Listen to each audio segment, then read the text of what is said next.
ఓం సాయిరామ్. శ్రీ సచ్చిదానంద సమర్థ సద్గురు సాయినాథ్ మహారాజుకి జై.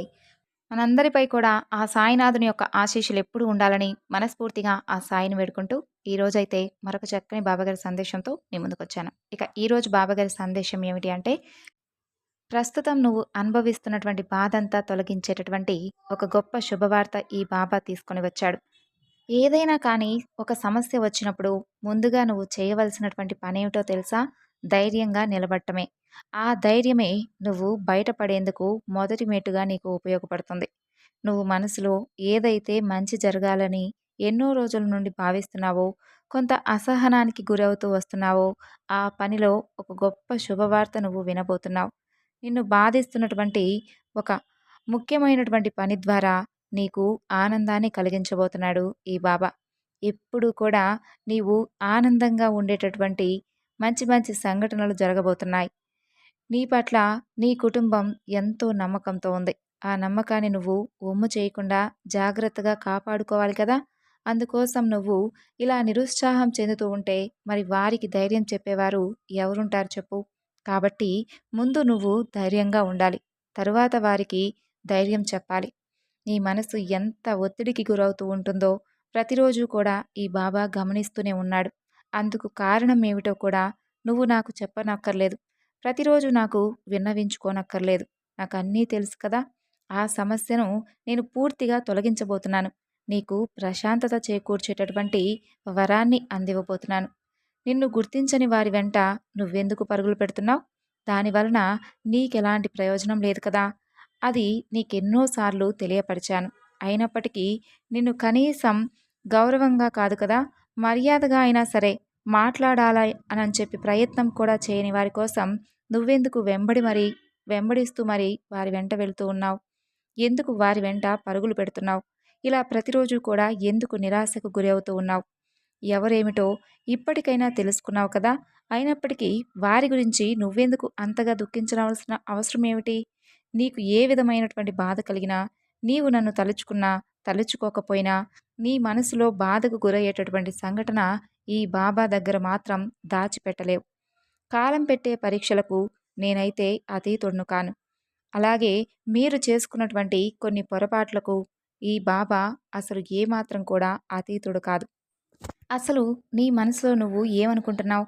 నువ్వు అనుకున్న విధంగా జరగకపోతే ఇలా నిరాశకు గురి అవుతూ ఉండడమేనా?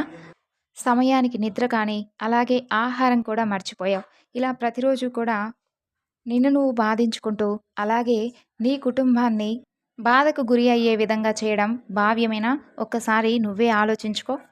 ముందు నీపై నీకు నమ్మకాన్ని కలిగి ఉంచుకో. ఏదైనా కానీ సాధించగలను అనేటటువంటి అచంచలమైనటువంటి విశ్వాసాన్ని తప్పకుండా కలిగి ఉండు. సమస్తము కూడా నీ దగ్గరకు చేకూరే విధంగా ఈ బాబా నీ వద్దకు పంపించే విధంగా అనుగ్రహిస్తాడు. అంతేకాని నీపైన నువ్వు అపనమ్మకంతో కేవలం నిన్ను బాధించిన వారి కోసం ఇలా ప్రతిరోజు కూడా ఏడుస్తూ, దుఃఖిస్తూ, నిరాశకు గురి అవ్వడం కేవలం నీ మూర్ఖత్వం మాత్రమే అవుతుంది. నీలో ఈ మానసికమైనటువంటి ఆందోళన కలగజేస్తున్నటువంటి వారు నశించిపోవాలంటే నువ్వు చేయవలసింది ఒక్కటే. నీ యొక్క ఇష్టదైవాన్ని ప్రతిరోజు కూడా స్మరిస్తూ ఉండడమే. వారి తప్పులను వారు తప్పకుండా తెలుసుకునేటటువంటి రోజు ఆ కాలం నిర్ణయించే ఉంటుంది. కాబట్టి అంతవరకు నువ్వేమీ కూడా దుఃఖించనవసరం లేదు. అలాగే వారిని ఎలా నాశనం చేయాలా అని కూడా ప్రతికూలమైనటువంటి ఆలోచనలు కూడా చేయనవసరం లేదు. నిన్ను నువ్వు బాధ పెట్టుకోనవసరమూ లేదు. అసలు నిన్ను ఇంతగా బాధకు గురి చేయడమే పనిగా పెట్టుకున్న వారికి నువ్వు ఏ విధమైనటువంటి సమాధానాలు కానీ, అలాగే వారికి తగినటువంటి జవాబు కానీ ఇవ్వనవసరం లేదు. దైవం నుండే వారు సరైనటువంటి సమాధానాన్ని అందుకోబోతున్నారు. అంతవరకు నువ్వు వేచి చూడు. నీ తల్లిదండ్రులు పిచ్చివాళ్ళు. నీపై గంపెడంత ప్రేమను పెంచుకుని ఉన్నారు. నువ్విలా ప్రతిరోజు కూడా వారిని మోసం చేస్తూ, నిన్ను నువ్వు మోసం చేసుకుంటూ, కనీసం వారికి నీ బాధ గురించి కూడా వ్యక్తం చేయకుండా, నీలోనే నువ్వు ఇలా ప్రతిరోజు కూడా కుమిలిపోతూ ఏడుస్తూ ఉంటే, వారికి కావలసినటువంటి ధైర్యాన్ని కానీ, అలాగే వారికి అందివ్వాల్సినటువంటి ప్రేమను కానీ ఎవరు అందిస్తారు చెప్పు?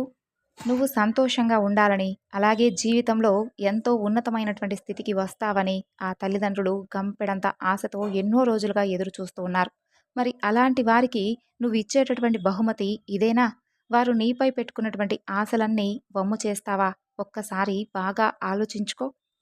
నువ్వు పుట్టినప్పటి నుండి నిరంతరం నీ కోసం ఏది చేస్తే మంచిది, నీకు ఎలాంటి నాణ్యతమైనటువంటి విద్యను అందించాలి, అలాగే ఎలాంటి మంచి బుద్ధులను నీవు అలవర్చుకునే విధానాన్ని నీలో చక్కగా పెంపొందించాలి అని వారు నిరంతరం ఎంత శ్రమ చేశారో నాకు బాగా తెలుసు.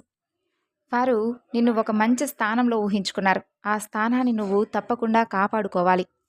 ఈ లోకంలో ఉండేవారు, అలాగే నీ చుట్టూ ఉండేవారు అందరూ కూడా సమానంగానే నీకు కనిపించవచ్చు. అందులో మంచివారు కానీ, చెడ్డవారు కానీ ఇలా ఎవ్వరూ కూడా వారి నుదుటిపై మేము మంచివారం, చెడ్డవారం అని రాసుకోరు. కానీ వారిలోనే నువ్వు తప్పకుండా ఎవరు మంచి, ఎవరు చెడు అనే విషయం గురించి నీకు పూర్తిగా అర్థమవుతుంది. అదెలాగో వారి స్పర్శ ద్వారానో, లేదంటే వారు చేసేటటువంటి చేష్టల ద్వారానో నువ్వు తప్పకుండా తెలుసుకోగలవు.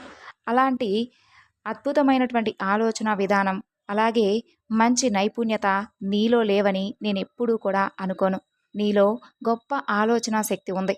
నీవు ఎవరినైనా సరే వారి నుండి మంచివారా, చెడ్డవారా అనేది ఇట్టే తెలుసుకోగలవు.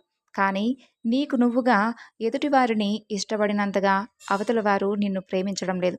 కాబట్టి నువ్వు తప్పకుండా వారి గురించి తెలుసుకోవాలి. వారు చేసేటటువంటి మోసం గురించి నువ్వు తెలుసుకోవాలి. అయినా ఇప్పటికే పరిపూర్ణంగా వారి గురించి నీకు అర్థమైంది అని అనుకుంటున్నాను. అలాగే వారు చేసినటువంటి మోసం గురించి కూడా నువ్వు ఎంతగానో దుఃఖిస్తూ ఉన్నావని నీకు తెలియడం లేదా? అయినప్పటికీ వారితోనే నీ జీవితం అని ఎందుకు ఊహించుకుంటున్నావు? ఎందుకు వెళ్ళిపోయిన వారి గురించి ఇంకా దుఃఖిస్తూ నిన్ను నువ్వు బాధ పెట్టుకుంటూ ఇంట్లో వారికి కూడా మనశ్శాంతి లేకుండా చేస్తున్నావు? ఇది అసలు భావ్యం కాదు. ఒక మంచి పనిని ఎంచుకున్నావు కదా, ఆ పనిని పూర్తి చెయ్యి.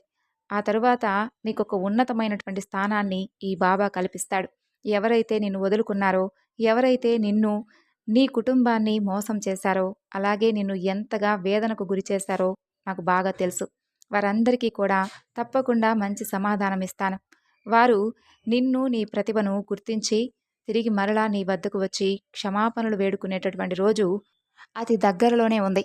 మరి అలా జరగాలి అంటే ఇప్పుడైనా సరే నా మాటలను కొట్టిపారవేయకుండా ఈ బాబా మాటలను శ్రద్ధగా ఆలకించావు కాబట్టి మరొక్కసారి చెబుతున్నాను. ధైర్యంగా నీ పనిని నువ్వు దైవంగా భావించి మంచి ఉన్నతమైనటువంటి స్థితి కలిగేంత వరకు నీ ఆలోచన విధానంతో ముందుకు సాగిపో. ఈ బాబా నీకు తప్పకుండా ఒక మంచి ఉన్నతమైనటువంటి స్థానాన్ని బహుమతిగా ఇవ్వబోతున్నాడు. తద్వారా నీవు, నీ కుటుంబం సంతోషంగా గడిపేటటువంటి రోజులను నీకు పరిచయం చేస్తానని ఇప్పుడు నీకు మాట ఇవ్వబోతున్నాను. మరి ఇక సంతోషంగా ఉంటావు కదూ? సో విన్నారు కదండి బాబాగారి సందేశం. ఈ సందేశం మీ అందరికీ కూడా నచ్చింది అనుకుంటున్నాను. ఎవరైతే ఒకరు మోసం చేశారని చెప్పి ఆ మోసం చేసిన వారి గురించే తదేకంగా ఆలోచిస్తూ మన జీవితాన్ని మనం ఎందుకు పాడు చేసుకోవడం, మనం ఎందుకు మన జీవితాన్ని పాడు చేసుకోవడమే కాకుండా మన కుటుంబంలో ఉన్న వారిని కూడా బాధించడం అనేటటువంటి ఉద్దేశంతో బాబాగారు ఈ మంచి సందేశాన్ని మనకు అందించారు. మరి ఈ సందేశం మీకు నచ్చితే మరికొంతమందికి షేర్ చేయండి. మరొక చక్కని బాబాగారి సందేశంతో మరలా రేపటి వీడియోలో కలుసుకుందాం. అంతవరకు నమస్కారం. ఓం సాయిరాం. సర్వేజన సుఖినో భవంతు.